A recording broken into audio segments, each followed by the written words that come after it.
Take a moment to really reflect back on the past year of your life and ask yourself, was it everything I hoped it would be?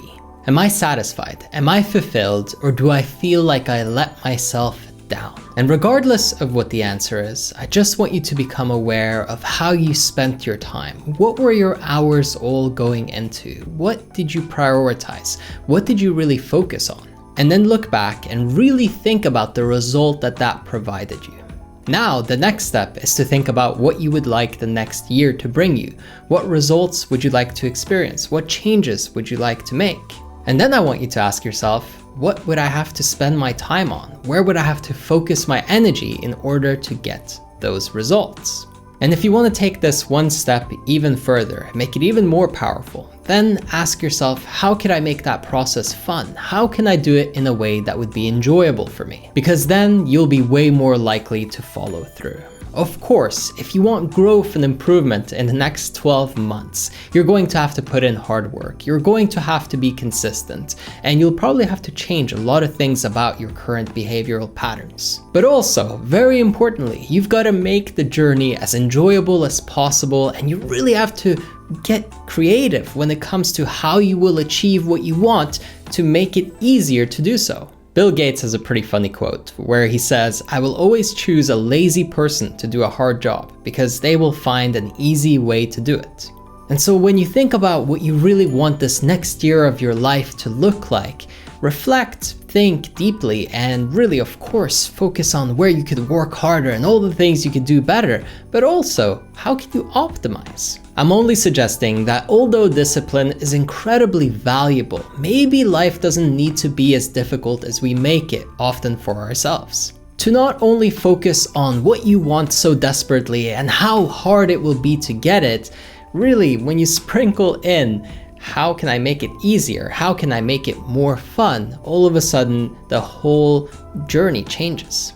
Sure, it's true, hard work very often pays off, but if you can make the hard work more enjoyable, you're more likely to do it. And while you have fun doing it, time passes quicker and you're not just focused on the end outcome. A perfect example of this that I've had with clients is where they switch from just going to the gym and doing exercises that they hate and find boring to playing a sport that they really enjoy, or getting into something different that's still activity and movement based and gives them the physique and results that they want in that area, but all while doing something that they actually like. It's so strange how we set these lofty goals and then lock ourselves into a path of getting them that we really despise.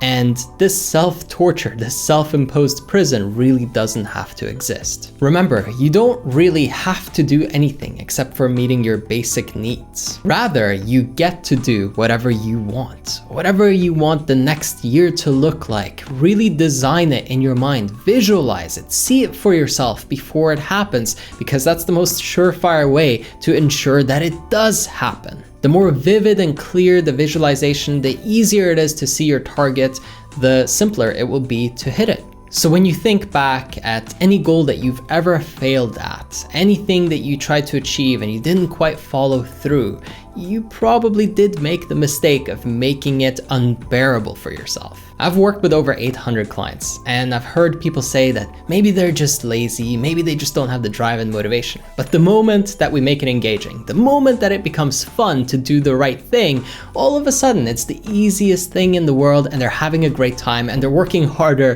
than most people who are motivated and disciplined. That's why I need you to remember that your entire reality is filtered through your own perception, and whatever glasses or frames you're wearing mentally will determine how you feel about what's happening in the external reality. Make your world more colorful, more enjoyable, more fun, and all of a sudden, everything that you need and want to do becomes effortless, enjoyable, and really a breeze. Finally, if you want some help going through all of this, if you want my support, if you want me to coach you and help you really build your best year so far, the best year of your life, then I invite you to jump on a one-on-one call with me. All you have to do is go to erafael.com. The link for that is in the description, and you can book a one-on-one session. We'll talk, see if we're a good fit, and if we are, I'll be holding you accountable and supporting you on your journey. As always, I hope that you enjoyed this one, and I'm wishing you the best possible year in the next 12 months. I want you to have an incredible time, to really feel your life improve